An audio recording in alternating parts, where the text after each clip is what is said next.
The city was a distant hum that July, but out here by the lake the night was a restless beast, its air thick with the scent of pine and a heat that clung to your skin like a whispered sin.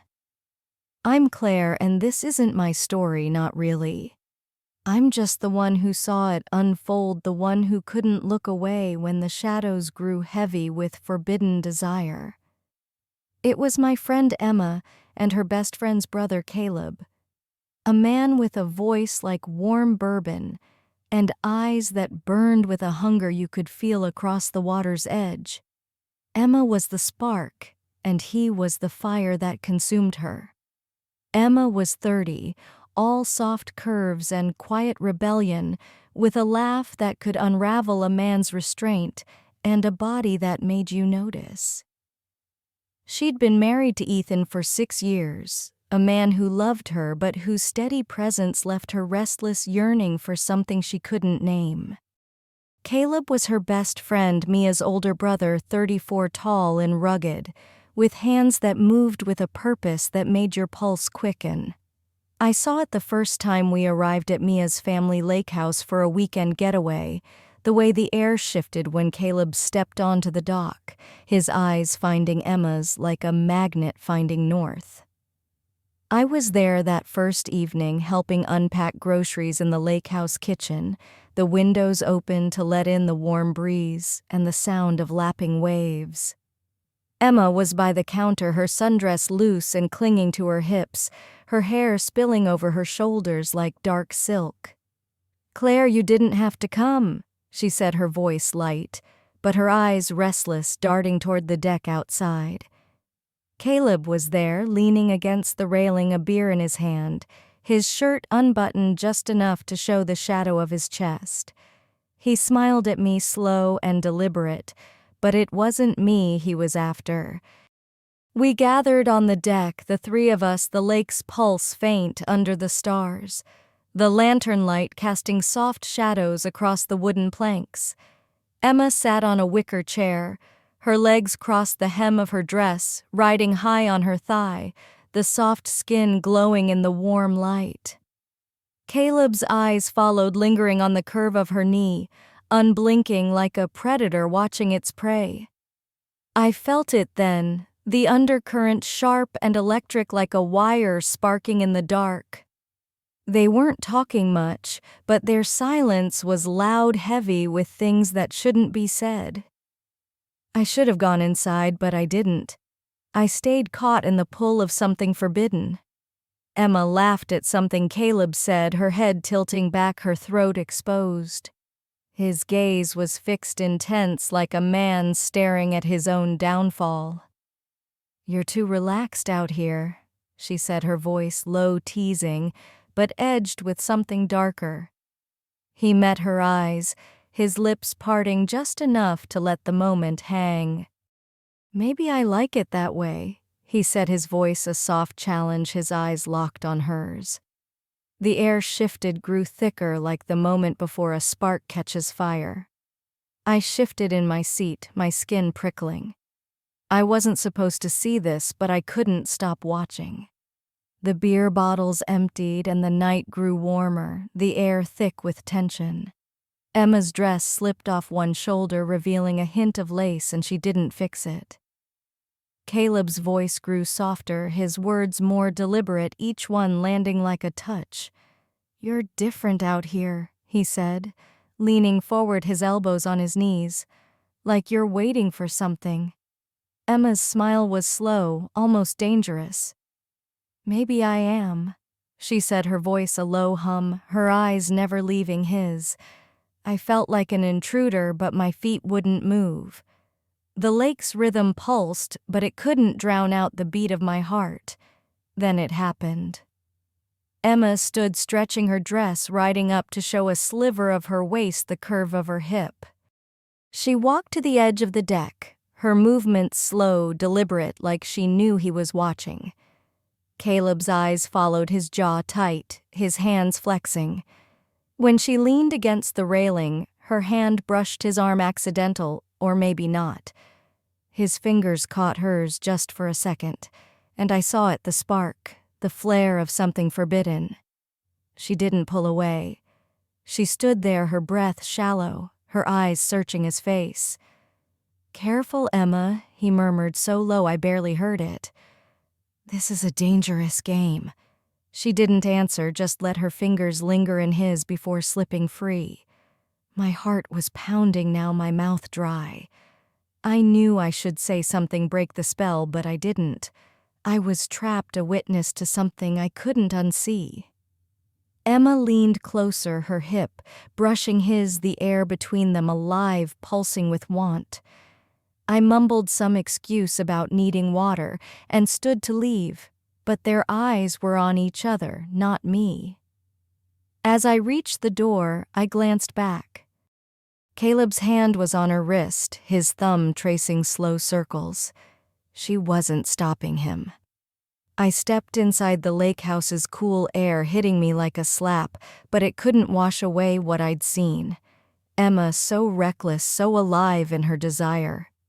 Caleb a man who knew exactly what he was doing, and me the fool who saw it all and did nothing. I walked to the kitchen, the stars blurring through the window, but I couldn't shake the image of her wrist in his hand, the way her eyes burned when she looked at him. I knew it wasn't over. It was just beginning. Days later, I saw Emma at a cafe back in the city, her fingers wrapped around a coffee mug, her eyes distant like she was chasing a memory she couldn't catch. She looked different, sharper, like a woman who'd tasted something forbidden and couldn't forget the flavor. I sat across from her, my heart heavy with what I'd seen. I wanted to ask about Caleb, about that night, about the way his touch lingered on her skin, but the words wouldn't come. She didn't bring it up either, just smiled, that half smile of hers, the one that hid more than it showed. "You okay?" I asked, my voice too careful. She shrugged, her blouse slipping down her shoulder, revealing a faint mark, a shadow maybe, or something else. "Just restless," she said, her voice low, like she was confessing to the coffee instead of me. The lake. It was too much, too heavy. I knew she wasn't talking about the water.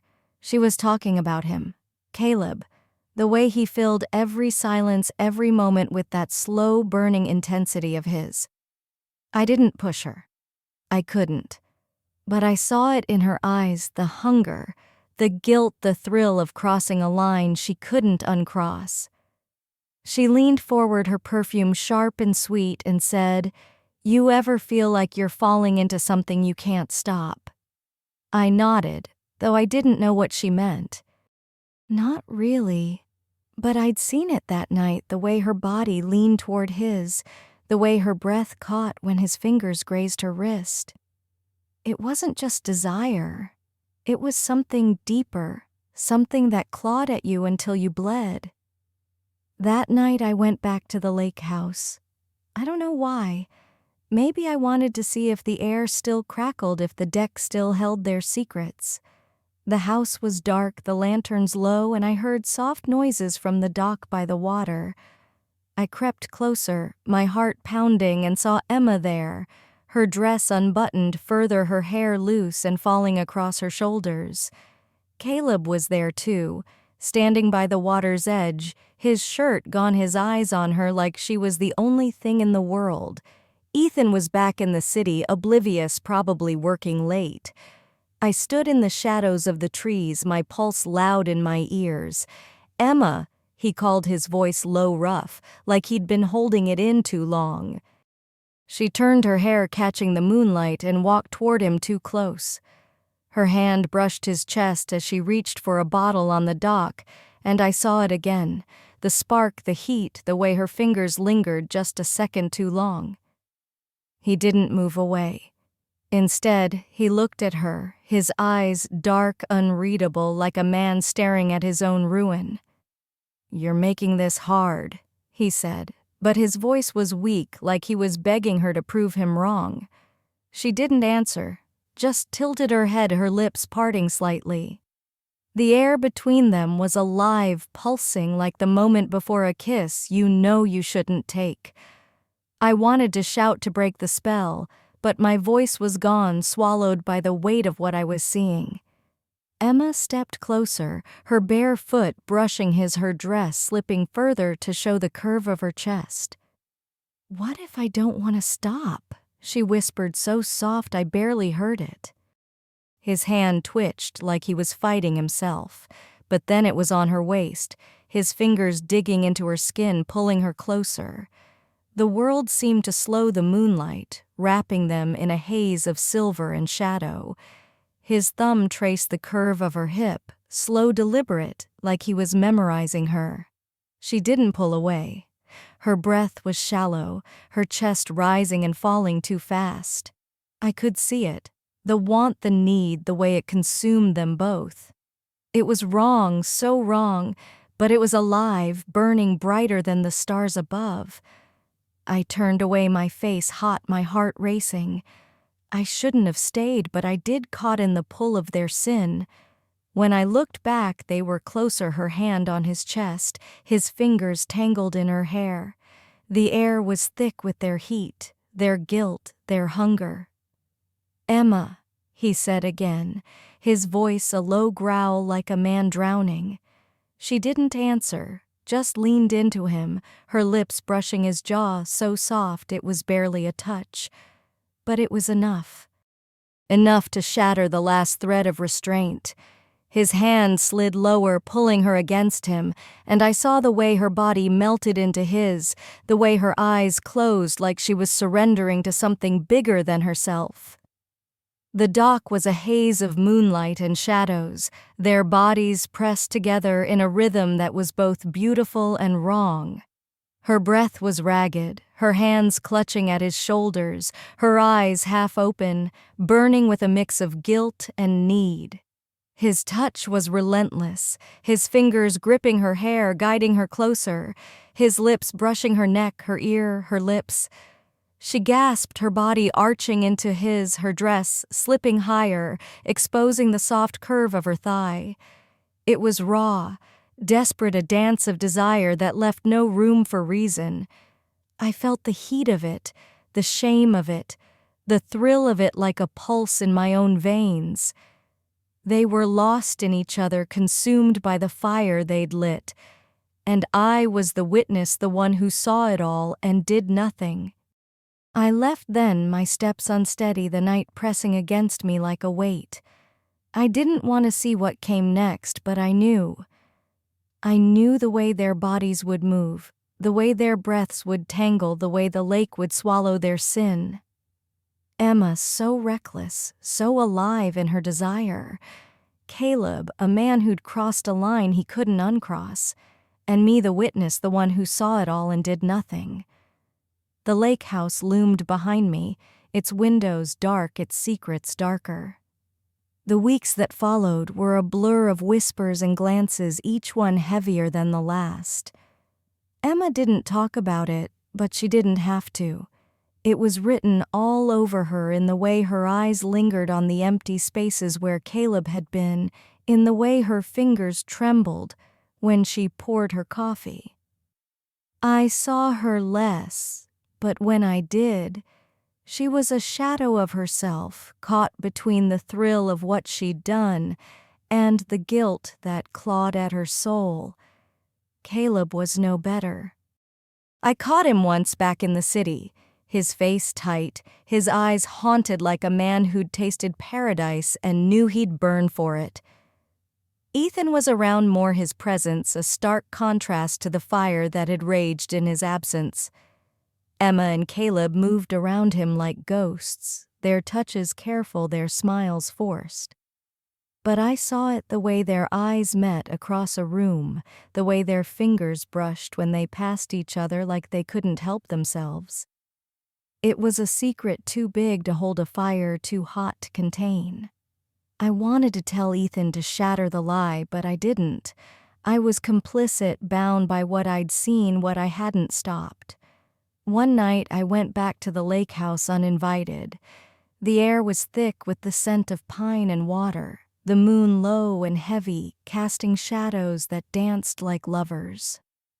Emma was by the water's edge, her dress white and sheer clinging to her like a second skin. Caleb was there too, his shirt open, his chest rising and falling too fast. They didn't see me, didn't know I was there hidden in the shadows of the trees. The air between them was alive, pulsing with the same heat I'd felt that first night, but now it was sharper, more desperate, like they knew the end was coming. "Emma," he said, his voice low, raw, like a man pleading for salvation. She turned to him, her eyes wide, her lips parted, and I saw the war in her, the want, the shame, the need that burned hotter than both. "We can't keep doing this," he said, but his hand was already on her, his fingers tracing the curve of her neck, sliding down to her shoulder. She shivered, her body leaning into his touch, her breath shallow. "Then why don't you stop?" she whispered, her voice a challenge, a dare. He didn't answer, just pulled her closer, his hands gripping her waist, his lips brushing her throat. She gasped, her fingers tangling in his hair, her body arching against his.